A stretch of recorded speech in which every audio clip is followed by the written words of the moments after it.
Hello,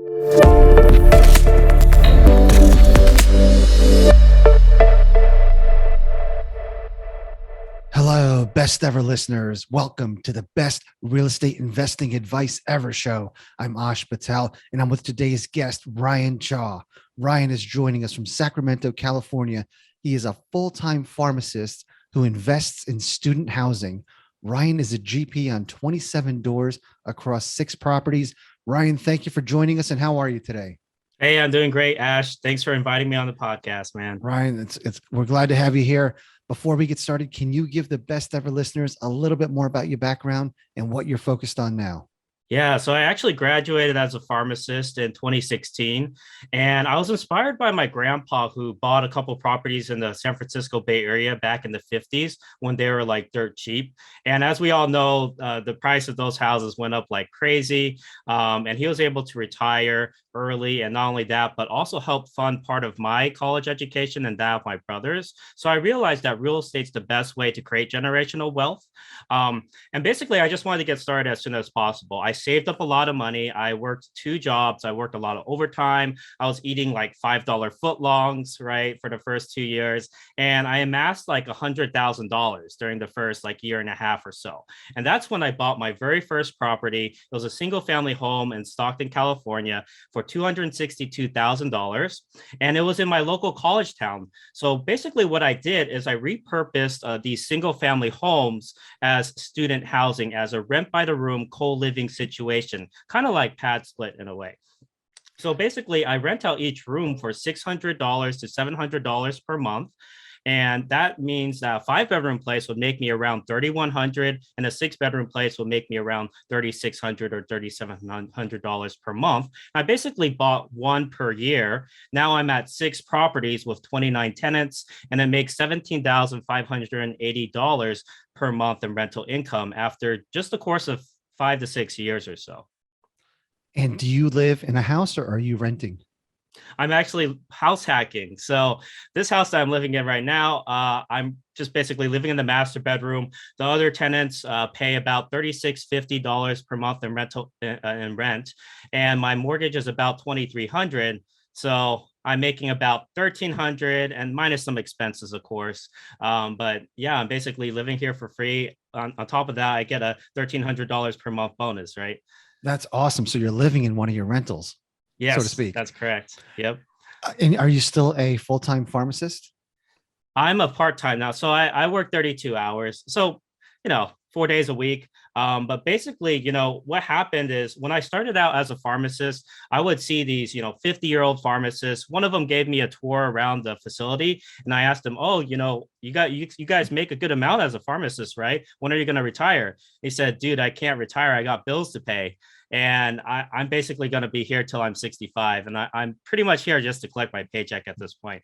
So I realized, looking at all these older pharmacists who are like, kind of they're tired of working. I realized that I didn't want that for myself. I didn't want to work 9 to 5 until I hit 65. I wanted to create financial freedom for myself so that I can be able to do what I want, where I want, with whom I wanted to, wherever I wanted to do it with, right?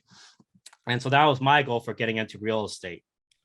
Why are okay? So you, the first 2 years, you worked your butt off, you saved a lot of money.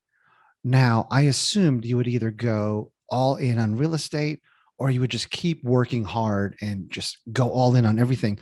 Why are you working 32 hours a week? Why not 60 or why not 0? Yeah, that's a great question. So actually next year I do plan to retire. I'll be around 31 by then. So I'm going to probably just sell one of my properties, pay off the loans on a couple of properties just for peace of mind. So I know that, hey, I don't have a mortgage payment on these properties, but I'm still getting really good rental income and really good cash flow on the properties. So actually next year I do plan on retiring. But with that being said, I did put in like 5 years for schooling as a pharmacist, and I still want to use my license here and there, maybe work 1 day a week or something like that. But at that point, I can choose, right? I don't have to be stuck, even as a pharmacist where we make a good amount of income. I still see everyone working until they're 65, right? In order to create financial freedom for yourself, you can't just work 9 to 5. You have to do something on the side. You have to be an investor or be an entrepreneur and start a business, because the 9 to 5, even with 6 figures income, it's just not going to cut it. Ryan, I'm going to push back a little bit. When you sell one of your properties next year, the remaining income that you have coming in, is that what you're good with for here on out? Yeah, so actually the first house I bought, I said it was 262,000, right? Because I live in California, and I know it's across the nation, but especially in California, I had quite a lot of appreciation. So my first house is now worth $450,000. So it basically doubled in price. And so I'm going to be selling that to pay off 3 loans. And those 3 houses that have the loans on them, they make about $2,500 to $3,200 in rental income each. So after taxes, insurance, and all that type of stuff, I'm still making about $8,000 per month in rental income from those houses and some of the other houses that I'm cash flowing on. And is that your goal? Just live on 8,000 from here on out?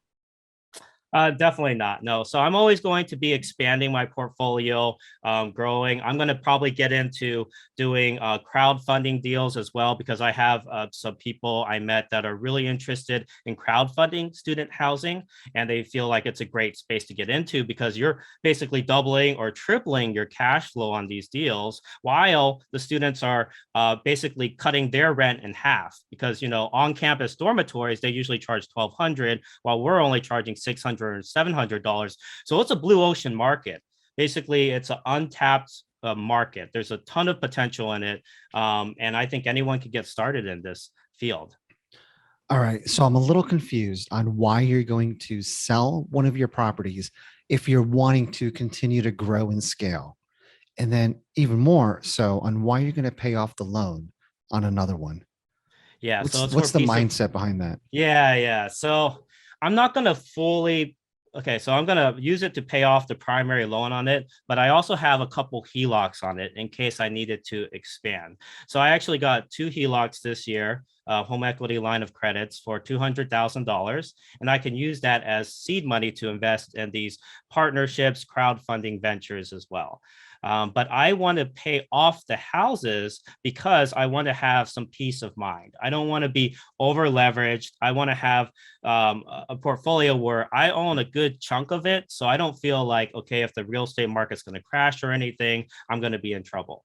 With that being said, I invest in a very strong asset. I believe in this asset 100% because the college that I invest there has been around since 1850, and it's not going to go away anytime soon. So I know I'm going to constantly get tenants. And plus, the other cool thing about this is, sorry, I'm kind of going on, No, please do. but the college has about 6,000 students, and I have only 28 of those tenants, those students, right, at my house. That's less than 1% of the total market share.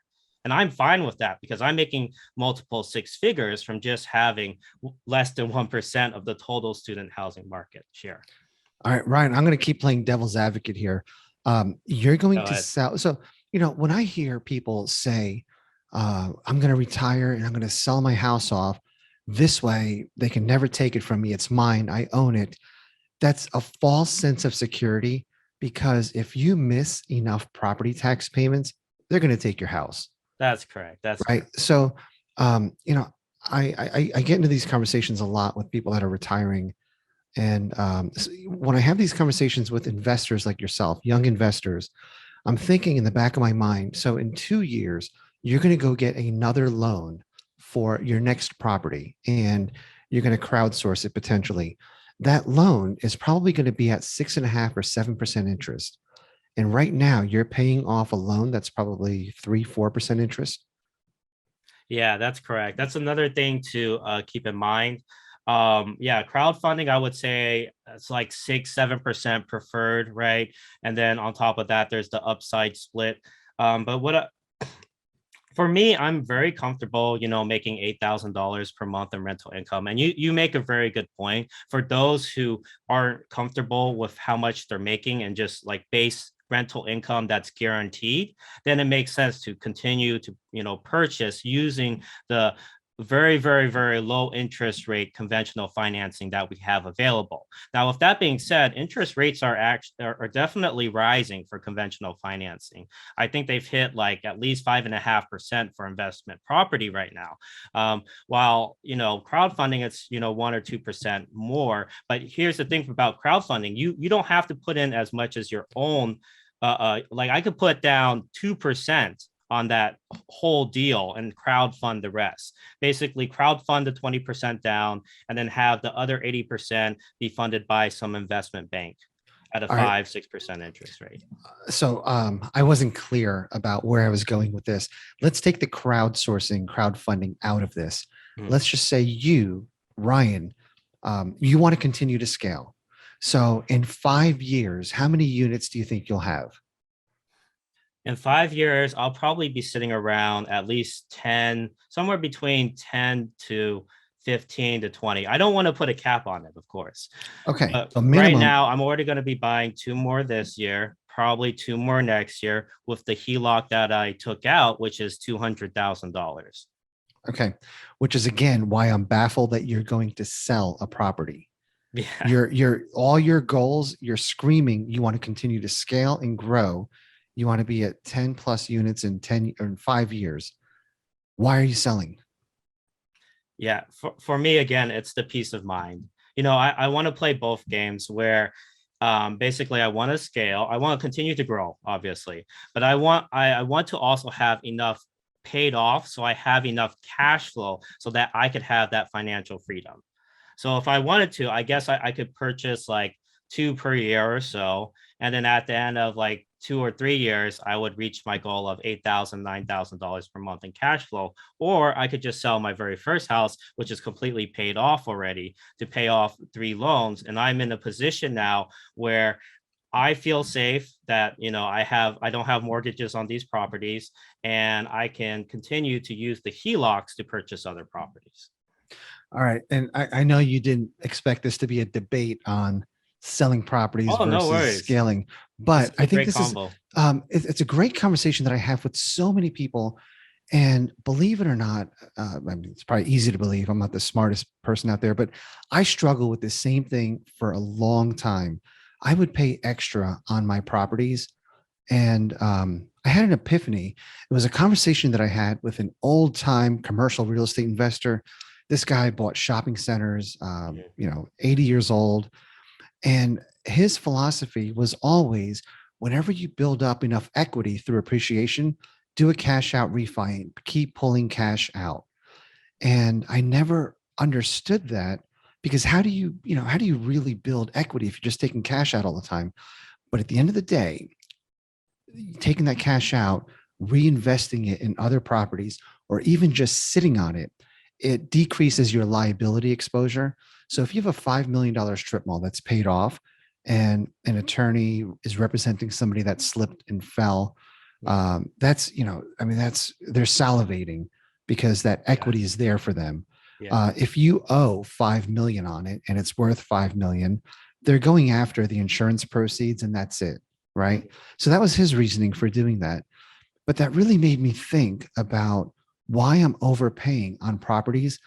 So after, probably months of having my wheels turn and looking at different scenarios, I Mhm. started doing cash out refis. And at the time, I didn't have a place to put the cash. I didn't have any deals in the pipeline, Mhm. but I sat on it. And then when the time came to find deals, or when I finally did find deals, I had the cash ready to go. Right. So again, if you do your 2, 5, 10 year projections, I think selling this property, while may give you a sense of safety, I think it goes against what you're trying to accomplish. And this is a conversation that I've had with so many people. And I want you to think about that for a second. Again, this is my opinion. This is not fact, right? I'm not telling you what's right or wrong. And best ever listeners, by all means, comment and tell me I'm wrong. But again, if we're looking to scale, I would recommend talking to other operators that have scaled significantly and get their take on what you're doing. Yeah, because I that think it's safety net. definitely an age-old debate, right? Should you pay off your properties really quickly so you have more cash flow per property, but you also have more liability if someone were to sue you and take all the equity that you have on the property? Or should you leverage as much as possible, don't hold any cash, basically have as little equity as you can on these properties, but still have control over all the properties? So it's definitely a good debate. Yeah, and I'm not saying over leverage, right? So if you want to cash out refi, do it. I'm not saying spend every last dollar on as many properties as you can. Make sure you have a comfortable nest egg, you have comfortable reserves. So if something does go wrong, you're not beholden to foreclosures and the banks. So by all means, do not over leverage. And that's another lengthy debate anybody can have, but I'm not an advocate of over leveraging. So yeah, don't get me wrong. It's everybody needs that safety net of cash. Yeah. I just don't think having that safety net tied up in an asset that you can borrow at 3-4% is a right thing to do. Mhm. Definitely. But okay, let's get back to your rentals. Student housing. Have you considered short-term rentals instead or in addition?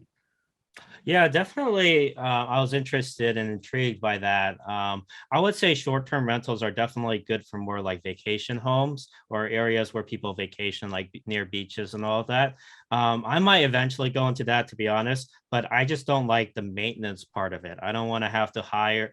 I mean, I could definitely hire out for that, but trying to manage all of that, and what if we get like a party group or something, and they destroy the property. For me, student housing, it's I try to bring. I have a lot of control over what tenants I bring in. I can screen them. I could see their social media, and look through to see what type of student they are. I also only invest in colleges that are like top colleges where you have to have like straight A's, 4.0 GPA, well-rounded, all that type of stuff. So most of the students that I have, they're like the perfect tenant base, very low maintenance. They can handle a lot of things themselves. They even have parents to help clean up after them if needed, and the parents are the one paying the rent, so I never have to worry about not getting rent paid. When you say clean up after them, you mean pay their rent when they can't? uh no, I also, like, if there is like a person who's really messy, right? I've actually Ah, had parents come in and actually vacuum the whole house and everything. I'm like, wow, interesting. that's pretty cool. Yeah. Top student, top college, and mom's coming to vacuum your apartment. Interesting. Yeah. So student housing is very competitive. How are you finding deals? Yeah, it is at the commercial level. I would say what I do is I kind of repurpose a single family home. So I'll buy a big single family home, usually like 1900, 2000 plus square foot. And then I'll add in the bedrooms where there's like an extra family room, or if I can divide the living room in half. And you got to realize that these students don't need all that much space, because most of the time they're at school, or they're at the library and studying, or they're out with their friends or whatever. They usually just come home to eat and sleep. And I've never had anybody really complain about the lack of space. I still have one common area, but anything else, like a family room, a library, an office, they don't need all that space. So I just convert that into a bedroom. And for them, they have, a lot more space compared to the dormitory still. They have a kitchen, they have the backyard, the garage, they have storage space, and all that still. And they are paying half the rent. So it just makes so much sense. It's a win-win situation for everyone. So you can afford to overpay on a house because everybody else is looking at comps and you're looking at the income that you can have coming in from it. Exactly. So I'll buy a $300,000 house, but make the cash flow as if I bought like a $500,000 house. What's been your biggest challenge with this business, this model? Oh, that's a good question. I would say there's actually not too many challenges. Sometimes if my contractor might have a lot of work to do, like if I'm buying 2 or 3 rentals at a time, he can only work on one at a time. So I have to look for more and more contractors.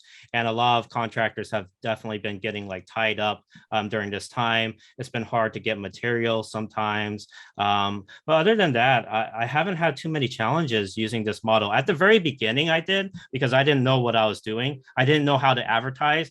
And so I couldn't find students, believe it or not, at the very beginning because I just didn't know where to advertise. Then I discovered, okay, over time, where I could post my ads, how, and then once I built up to a certain scale, I could just rely on referrals. So I have 28 tenants. Each one of those tenants has like maybe 3 friends that might be interested in staying at the property. All of a sudden, I have 90 people potentially who could be interested in staying at my property if I just asked them, hey, do you have any friends who want to come and stay for the next year? Ryan, you said when you figured out how to advertise, what was that?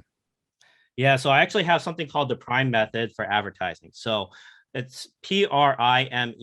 P stands for placement of advertisements. So you have to go to where your tenants hang out. So for me, that's like Facebook groups, like college Facebook groups, Facebook housing groups. It could be like bulletin boards on campus. It could be through maybe one of the newsletters or their off-campus listings on the web. It depends on the college, right? So you have to go where they are looking. Otherwise, you're fishing in an empty pond. If you put like a sign on the lawn saying for rent, that's basically like fishing in an empty pond, and you'll get all sorts of people calling you that aren't students. And then R stands for reviewing social media. So I go through their Facebook profiles to see what type of tenant they are. Are they smoking? They're doing drugs? Are they going to a bunch of raves and partying? That type of tenant? Or are they somebody who like is in the dean's honor roll, or they look very studious, they are very serious about their studies, they're getting their doctorate degree, something like that. I stands for identify the type of tenant from basically how you're communicating with you. So if they're constantly asking for a cheaper deal, or if they're difficult to communicate with, or they get angry easily, I try to stay away from those types of tenants. M stands for measure responsiveness. I find that the more responsive a tenant is, the more responsible they are overall. So if they're getting back to me right away with the paperwork and everything, I can tell that they're professional, they're responsible type of tenant. And then E stands for ensuring proof of income. I ask for the last 2 month bank statements from the parents and the FICO score, the credit score as well, if they'll be paying for the rent, or they can also provide like student loan docs if that's what they're going to use to pay the rent, or financial aid, or pay stubs if they have a job or something like that. Yeah. And then how important is the timing? Because I remember when I had student rentals, I got them ready a month before the semester started. Mhm. And nothing. I couldn't get any tenants because I later realized all the tenants for September have secured their apartments by March. That's correct. Yes. So this is actually peak advertising season right now. So I start advertising like end of March, beginning of April or so, and I basically fill my rentals from August to August. With that being said, you can still buy definitely during the middle of the year, and I've bought in as late as October. I bought in like February/March time. I bought in summer. I bought all over during those times. The thing is, these students, they have 3 sessions. They have fall, spring, and summer sessions usually. So there's always going to be somebody who's looking for a place to stay because they're either moving out of their spring semester housing, going into summer housing or whatever. So I always have people interested during whichever season. With that being said, it's important to advertise as soon as you can. So as soon as I basically have my offer accepted, I start advertising. I ask my current tenants, do they have anybody who they can refer, anybody interested? And then I just advertise for like the whole time from when your offer is accepted to closing. And I advertise while I'm doing renovations. And then eventually, after a month and a half or 2 months, I should have somebody in by the end of when I put in the bedrooms and everything is all done. Yeah. Something I also learned is that there's student accessible systems only for each campus. Mhm. So I had a tenant moving out, and what I would always do is, I don't know, give them some kind of bonus if they can find the next tenant upon them moving out. Mhm. And one of them is like, oh, yeah, I'll just put an ad out in this system. And I'm like, what is that? She said it's a student only system for that campus that Yeah. nobody from the outside has access to. So you now have a captive audience with a lot less competition. Do Yep. you have anything like that that you can utilize? Yes, definitely. And that's the P for placement of advertising. So you have to do your market research. What I recommend you do actually at the beginning is to talk to as many students as you can and ask them, hey, how do you find off-campus housing? Hey, is there like a website, like an internal website where people go to look for housing and that type of stuff? Or where are the neighborhoods, right, where a lot of students like to stay because they're safe neighborhoods? So doing the market research at the beginning is very important. And, definitely figure out that P, because that's the most important part of, marketing. Ryan, do you self-manage all of your properties? I do actually, yeah. And I'm still working as a 32-hour pharmacist. I would say, even when I was working overtime, I was still able to self-manage this. At the beginning, don't get me wrong, it was tough. I was getting like calls during my lunch breaks on the weekends. I really hated it. But then over time, I learned how to empower my tenants, kind of create systems. You have to realize after like 5 years of doing this, there's certain things that always happen. Like I would say once a year or so, I will have a tenant versus tenant conflict where one says, oh, that girl, she's so messy. She brings her boyfriend over all the time. I hate it, that kind of thing. And I have a way of, dealing with it very, very simply and very efficiently and very, like it gets solved as soon as I send out that email, basically. So having systems in place and knowing how to empower your tenants is extremely important. What's in that email? It basically says, hey, first have a face-to-face discussion with that tenant and come up with an actionable plan you can both implement, then implement the plan. And then 2 weeks later, if you're still having problems with them, then you can go ahead and contact me. I would say 9 times out of 10 or 10 times out of 10, I never get contacted again, because then they kind of know to take responsibility at that point. And, they know that we're doing the best we can, right? I'm not going to be able to convince them to do something that they aren't able to convince the other person to do themselves. That's great. And that's going above and beyond as a landlord.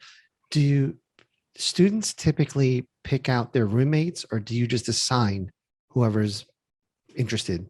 Yeah, so for that one, I usually try to keep people who mesh together together. So like if it's a group of friends, obviously I'll put them into one house together. A lot of times I'll get like pharmacy students, a group of pharmacy students or a group of dental students. So I'll basically have a pharmacy house, a dentist house, an engineering house, because they're all going through the same classes so they can study together and hang out together and all of that.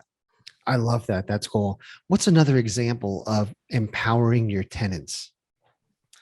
Yeah, so like little things like if the internet goes down, for instance, I used to be the guy, like the middleman guy. I would call up the internet company and say, hey, what's going on? And they would say, hey, you have to reset the router. So now I'll call up the tenant and say, reset the router. And then I have to call back the other guy and say, hey, I reset the router. And so I realized all I have to do is tell the internet company that, hey, this person is under my account, so they can call you directly to go ahead and solve the internet issues. And so I just tell the tenant, hey, call this number. They'll troubleshoot it with you.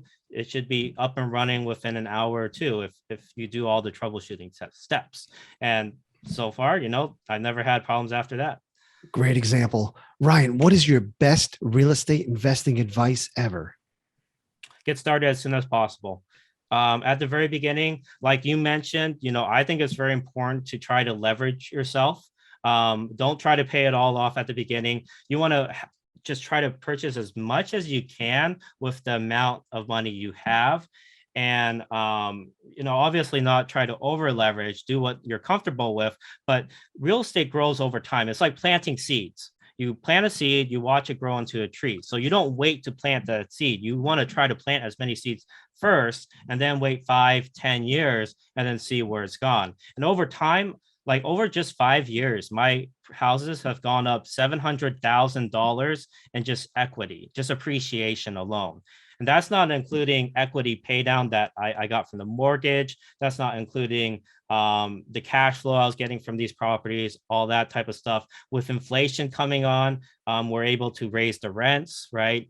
But of course, we kind of have to because the materials are costing more and things like that as well.